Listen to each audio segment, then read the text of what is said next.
열왕기하 18장, 19장. 열왕기하 18장에서 19장 내용은 북쪽 이스라엘 멸망 나옵니다. 그리고 히스기야 임금님, 북쪽 이스라엘 멸망 당할 시점에 남쪽 유다는 히스기야라는 유명한 임금님입니다. 왜 하나님 앞에 기도하여서 생명을 15년 동안 연장받은 임금님 아시죠? 그가 그러나 나중에 그 후반기에는 또 교만하여서 하나님 앞에 온전하지는 못했습니다만 전체적으로 볼 때는 다윗의 길을 따르고 더 정직하게 하나님 앞에 행하고 우상을 제거한 그런 신앙의 왕이다, 그렇게 보면 되겠습니다. 북쪽 이스라엘하고는 대조가 되죠. 18장, 19장 그 군데 읽어가면서 살펴보기를 원합니다. 먼저 북쪽 이스라엘의 멸망되겠습니다. 북쪽 이스라엘을 하면은 10지파 되겠지요. 9절입니다. 9절 내용, 18장 9절이죠. 됐습니다. 됐어요. 18장 9절, 18장 9절을 우리 다 같이 읽겠습니다. 히스기야 왕 4년 곧 이스라엘 왕 엘리야의 아들 호세아 7년에 아스루 왕 살마나셀이 사마리아로 올라와서 에워쌌더라. 아수르, 우리 성경에는 뭐 번역이 아수르로 되어 있는데 세계사에는 아시리아, 지독한 나라죠. 아시리아. 그 다음에 바벨론이 일어나고요. 아시리아, 바벨론. 나중 지나면은 페르시아, 그리고 그리스, 헬라 제국, 알렉산더 대왕, 그 다음에 로마 이렇게 되는데 그 아시리아 전쟁 잘하기로 유명하고 지독하게 악독한 요나 선지자 기억하지요? 니느웨이 성읍 회개를 외칠 때 회개했던 니느웨이 성읍. 그 아시리아가 호세아가 마지막 임금입니다. 북쪽 이스라엘에. 호세아 때 예루살렘 성을 포위를 했는데 그때 남쪽 유다 왕 히스기야는 제4년째다, 그렇게 성경은 기록을 하고 있습니다. 포위를 해서 10절 말씀에 가면 자그마치 몇 년 동안 애워싸고 있었는가, 우리 10절을 다 같이 읽겠습니다. 3년 후에 그 성이 함락되니 곧 히스기야의 6년이요 이스라엘 왕 호세아의 9년이라. 사마리아가 함락되매. 사마리아가 무너졌습니다. 북쪽 이스라엘의 수도 사마리아 성. 3년 동안이니까 만 3년은 아니고요. 그 호세아 임금님 7년, 8년, 9년 그렇게 횟수로, 우리 한국 사람들처럼 이스라엘 사람도 횟수로 따지고 만 2년 좀 지났겠죠. 그러나 만 2년 지난 그 긴 세월 동안에 사마리아 성을 에워싸서 포위해서 결국은 함락시키고 북쪽 이스라엘이 호세아 임금님 때 완전히 멸망을 당하고 이 아시리아가 흩어버렸어요. 그쪽에 있는 사람들 잡아가기도 하고 또 그쪽에 있는 본토 북쪽 이스라엘 사는 사람들 서로 결혼을 시켜서 이 혈통이 섞이게 됩니다. 하나님께서 그토록 가나안 땅에 들어가서 서로 이방 민족과 우상 섬기는 사람들과 결혼하지 말라고 했는데 결국은 하나님 말씀 떠나는 바람에 아시리아 나라가 강제로 그렇게 통혼을 시켜서 북쪽 이스라엘이 사실상 소멸이 되고, 예수님 당시에는 그 사마리아에 1000명이 안 된다고 그래요. 1000명이 안 되는 그 숫자가 사마리아 성에 살고 있었는데 그 여인에게 전도를 하죠. 그러나 혈통은 원래 있었던 북쪽 이스라엘이 아니다 하는 것을 알 수가 있습니다. 물론 그 지파 가운데, 왜 누가복음 2장에도 나오잖아요. 그 지파 가운데, 북쪽 이스라엘 지파 가운데 신앙을 그대로 유지한 그런 가문도 있긴 있습니다만은 전반적으로 다 흩어지고 북쪽 이스라엘 10지파는 사라졌다, 그렇게 보면 되는데, 왜 이렇게 하나님께서 하나님의 백성들을 멸망하도록 그냥 두셨는가? 12절에 명확하게 밝히고 있습니다. 이것은 몇천 년 뒤에 사는 우리에게도 동일하게 적용이 됩니다. 12절 말씀을 다 같이 읽도록 하겠습니다. 이는 저희가 그 하나님 여호와의 말씀을 중행치 아니하고 그 언약을 배반하고 여호와의 종 모세의 모든 명한 것을 거슬려 듣지도 아니하며 행치도 아니하였음이더라. 그 하나님 말씀 떠났다는 거예요. 모세가 명한 그 율법대로 살지도 않고, 그 하나님과 하나님 백성 사이는 관계잖아요. 그 관계의 중요한 핵심은 너희가 나의 친구이면, 예수님도 말씀하셨지요. 나의 계명을 지키라 그랬는데, 그 관계를 유지하는 데는 둘 사이에 언약, 약속을 이행을 해야 되잖아요. 그걸 이행하지 않으면 그 관계가 부서지게 되어 있습니다. 그 관계 가운데 가장 중요한 핵심은 나만 섬기라는 거예요. 여호와 하나님만 바라보고 여호와 하나님만 섬기라. 우리 사람이 여호와 하나님만 바라보지 않고 다른 것을 섬기면 그것은 우상으로 가는 거 아니에요. 다른 신을 섬기고 다른 하나님을 받아들이기 때문에 하나님께서 그 부분은 용납을 할 수 없는 것입니다. 그렇게 르차 여로보암 이후로 북쪽 이스라엘 얼마나 파란만장했어요. 왕조가 수없이 바뀌고 어떤 왕은 며칠 그냥 왕자리에 오르다가 그 다음에 또 쿠데타가 일어나서 왕이 바뀌고 계속해서 우상을 섬기고 바알 아세라 신을 섬기는 북쪽 이스라엘, 수없이 많은 선지자를 보내어서 하나님의 말씀을 선포하고 돌아오라고 했지만은 그들은 여전히 우상 가운데 빠졌습니다. 그 가운데 엘리야 선지자, 또 그 제자 엘리사 선지자, 얼마나 많은 권능을 행하셨어요. 그것도 이상 어떻게 하나님이 살아계시다는 것을 보여줄 수가 있습니까? 그럼에도 불구하고 북쪽 이스라엘은 계속해서 우상 섬기고 타락의 길을 걷다가 결국은 아시리아라는 이 나라에 의해서 완전히 멸망되고 지구상에서 사라지는 것을 볼 수가 있습니다. 그러나 남쪽 유다는 온 인류를 위해서 하나님께서 약속하신 것이 있잖아요. 창세기 3장 15절 여자의 후손, 또 창세기 9장 그 셈의 후손을 통하여 찬송하리로다. 그 다음에 아브라함의 후손을 통하여 세계의 만민이 복을 얻을 것이다. 예수 그리스도 오실 그 혈통은 보존하고 그 약속은 이루셔야 하기 때문에 남쪽 유다는 보존을 했습니다. 남쪽 유다가 조금 다른 점은 남쪽 유다도 뭐 우상 섬기고 산당을 제거하지 않았거든요. 그 산당은 하나님 섬기는 산당이 아니고 우상 섬기고 잡신 섬기는 데예요. 남쪽 유다도 역시 죄짓고 하나님을 떠난 임금님들이 많은데, 그러나 그 사이사이 하나님 앞에 바로 서고 무너져가는 남쪽 유다를 일으켜서 다시 신앙적으로 회복하는 임금님이 있었습니다. 뭐 다 온전하지는 않습니다만, 예를 들면 아사 임금님, 또 우시아 임금님, 오늘 이 히스기야 임금님, 그리고 요시야 임금님, 이런 왕들은 중간중간에 신앙을 개혁하고 하나님 앞으로 돌아오는 그런 일을 했어요.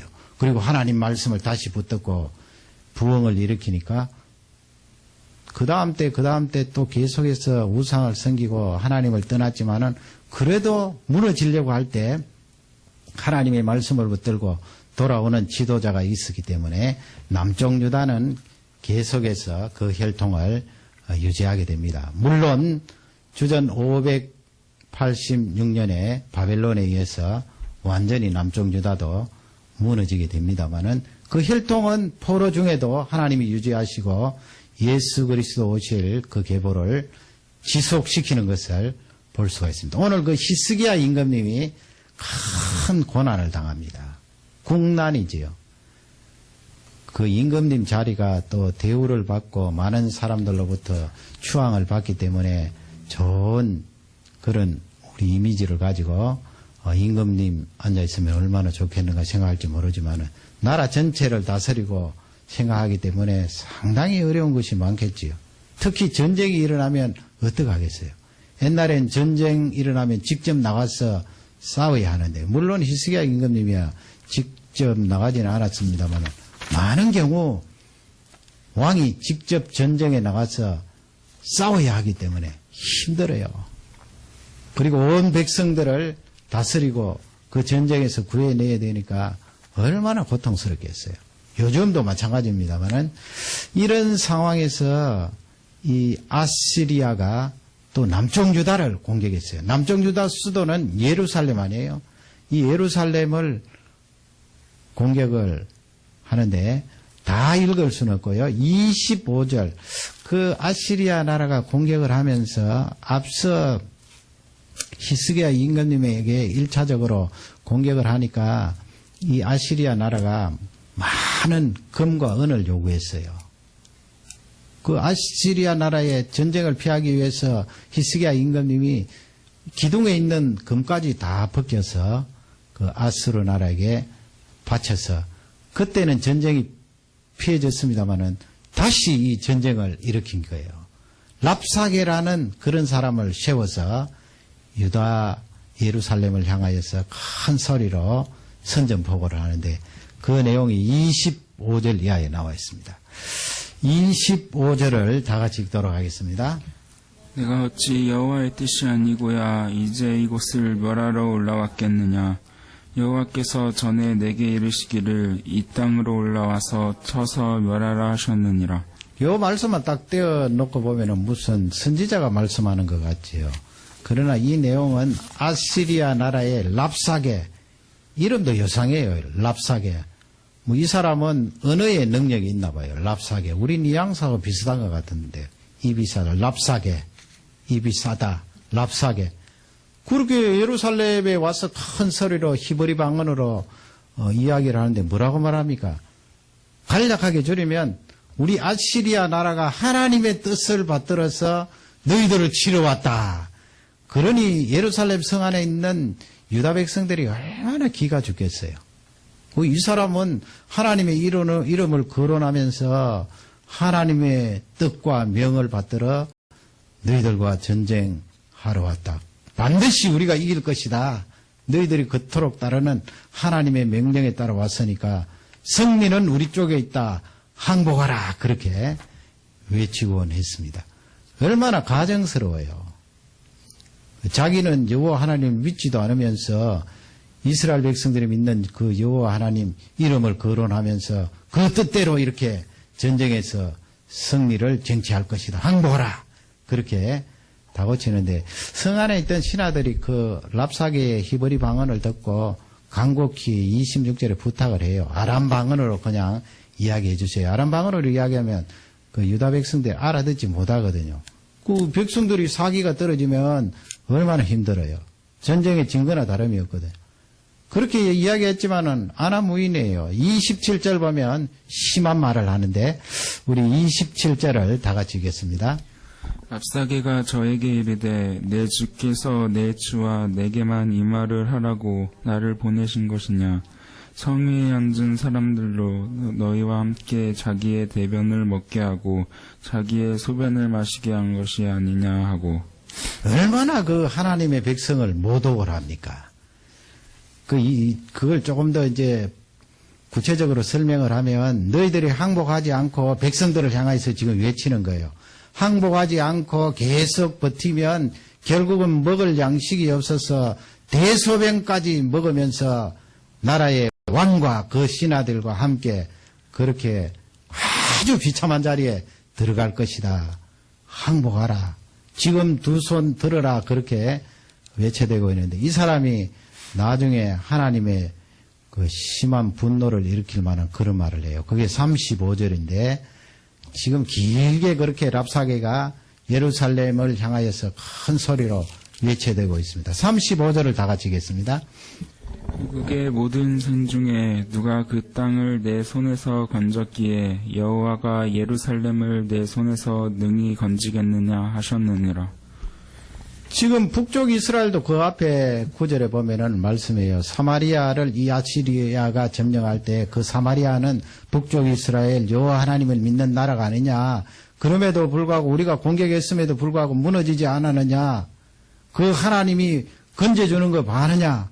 그러므로 유다 백성 너희들도 우리가 공격할 때 여호와 하나님이 건져주지 않을 것이다.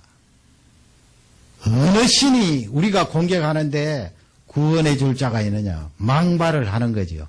앞쪽에는 뭐 하나님의 뜻으로 이렇게 너희들을 공격하러 왔다 해놓고 뒤쪽에 가서는 또 하나님을 향하여서 이렇게 모독적인 말을 하는데, 이런 상황에서 히스기야 임금님이 19장으로 넘어가면 뭘 합니까?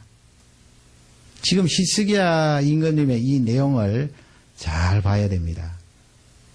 뭐 우리는 답을 가지고 있으니까 이런 어려운 상황에는 하나님 앞에 무릎 꿇고 기도할 것이다, 그렇게 답하고 있는데, 사실 이렇게 나라에 큰 어려움을 당하면 바로 무릎 꿇고 기도하는 그 경건이 잘 나오지 않습니다. 우왕좌왕하죠. 정신을 못 차리지요.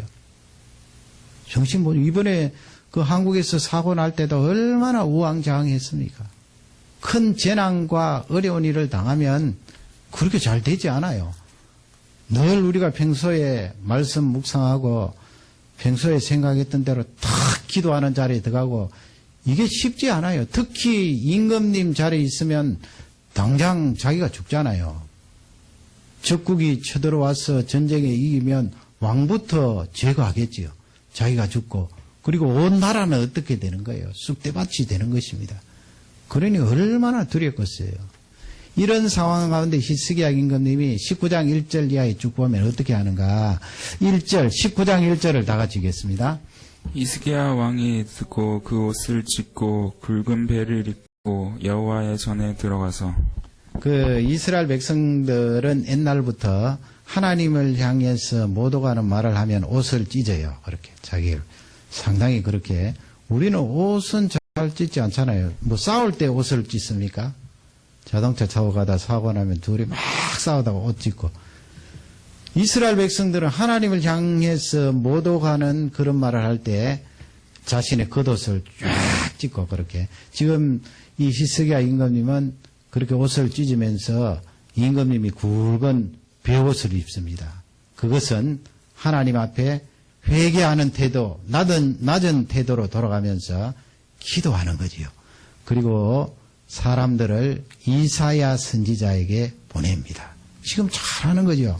히스기야 임금님이 기도의 자세로 돌아가고, 그리고 선지자에게 사람을 보내는 것은 하나님 말씀을 듣겠다는 거지요. 하나님의 말씀이 지금 이 어려운 상황 가운데 무엇이라고 말씀을 하는가, 그것을 붙들겠다는 것입니다. 한 나라 왕인데 생각이 얼마나 많겠어요. 자기가 생각하고 판단한 대로 하고 싶은 내용도 있지만은 먼저 사람들을 선지자에게 보내는데, 3절에 그 신하들이 선지자에게 갑니다. 그때 선지자가 누구예요? 이사야 선지자입니다. 북쪽 이스라엘이 주전 722년 호세아 9년에 멸망을 당했는데, 그때 남쪽 유다에 활동한 선지자가 왕족 출신이죠.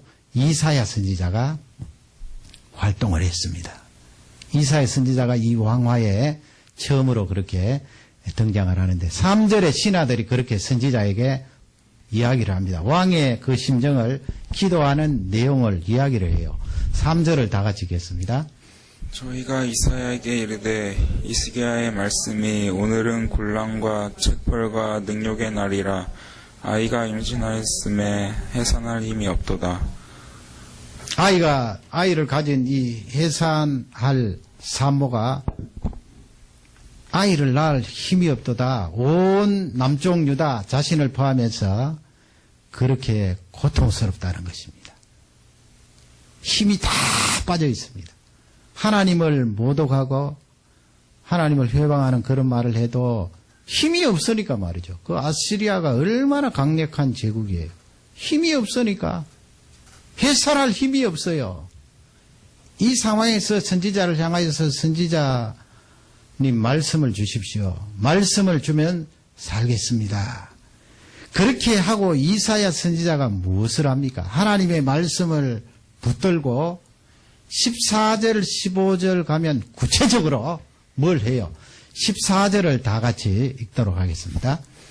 히스기야가 사자의 손에서 편지를 받아보고 여호와의 전에 올라가서 그 편지를 여호와 앞에 펴놓고 옛날에는 이 전쟁할 때 서로 편지를 써서 이렇게 전쟁을 하겠다. 너희들을 치겠다. 아시리아가 그렇게 쓴 거 아니에요. 그리고 뭐 그 속의 내용들, 항복하라 하는 그 내용들, 그리고 하나님을 향하여서 모독하는 그런 말들, 랍사게가 했던 그 말들을 다 그 안에 압축해서 편지로 보낸 것 아닙니까?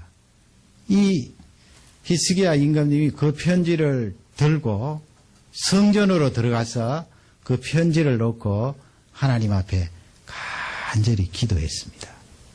이거 쉬운 일이 아니에요. 우리는 성경을 보니까 당연히 남쪽유다 임금님 같으면 이렇게 어려운 국난을 맞이하면 하나님 앞에 성전에 들어가서 무릎을 꿇고 기도해야 되지 않느냐. 그것이 정석이 아니냐. 그러나 그게 쉽지 않아요. 북쪽 이스라엘 보세요. 계속해서 왕들이 바뀌지만은 나라가 어려울 때 이렇게 기도한 임금님이 없었어요. 그래서 멸망당한 거예요. 히스기야 임금님은 이렇게 성전에 들어가서 그 편지를 놓고 하나님 앞에 간절히 기도합니다. 그 기도 내용이 이사야서에도 나옵니다. 나중에 읽어보세요. 15절 말씀을 다 같이 읽겠습니다. 그 앞에서 기도하여 가로되 그룹들 위에 계신 이스라엘의 하나님 여호와여 주는 천하 만국의 홀로 하나님이시라 주께서 천지를 조정하였으니 하나님 앞에 기도를 합니다. 하나님 줄이면 뭐 살려주십시오. 하나님 손에 달렸습니다.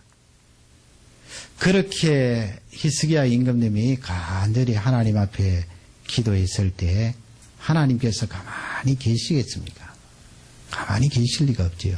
그래서 하나님의 영광을 보여주는 중요한 내용이 나와 있는데 그것이 바로 뒷부분 34절, 35절에 나와 있습니다.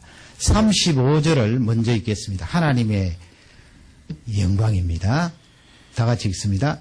이 밤에 여호와의 사자가 나와서 아스르 진에서 군사 18만 5천을 친지라 아침에 일찍이 일어나 보니 다 성장이 되었더라. 하나님의 영광이 드러나지요. 이사야 선지자가 예언한 대로입니다. 이사야서에 보면은 푸른 마르고 꽃은 시드나 여호와의 말씀은 영원토록 세세토록 있으리라. 하나님이 하나님의 백성들을 붙들어 주시고 건져 주시고 살려 주시는 그 영원한 구원은 너희들에게 임하겠다 하는 그 말씀으로 하룻밤에 말이죠. 여호와의 사자가 마치 에집트 땅에 10번째 재앙이 내린 것처럼 그 피가 없는 집에 여호와의 사자가 지나가면서 다 쳤잖아요. 첫 번째 난 남자 아들들 다 쳤는데 이 아수르 진영에 하룻밤 사이에 여호와의 사자가 지나가면서 쳤습니다. 그래서 그때 사망한 군이 18만 5천 명. 사내림이 얼굴이 떳떳하여서 자기 본국으로 돌아가잖아요. 한 20만 명 정도 그렇게 와서 진을 치고 있었겠지요. 그 가운데 18만 5천 명이 하루 저녁에 세상을 떠나니까 얼마나 두렵겠어요. 결국 자기 본국으로 돌아가서 살해당했어요. 자식들한테. 그러니 하나님을 향해서 이렇게 모독하고 하나님의 백성들을 향하여서 저항하는 이런 세력들 하나님께서 손을 봐주신 것입니다. 왜 그렇게 하나님께서 아수르를 치셨는가? 그것은 히스기야 임금님의 기도를 보시고 그 기도 속에 중요한 맥락이 하나 있어요. 그것이 34절입니다. 34절을 다 같이 읽도록 하겠습니다. 내가 나와 나의 종 다윗을 위하여 이 성을 보호하여 구원하리라 하셨나이다. 다윗, 하나님께서 다윗과 맺은 언약, 너의 이 왕통, 너의 왕위가 영원토록 보존되리라.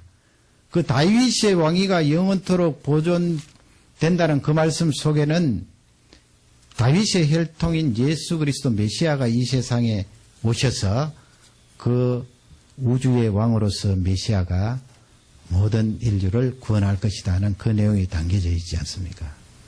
그래서 다윗과 약속한 그 언약입니다. 이 약속은 이스라엘 백성들에게만 해당되는 거 아니에요.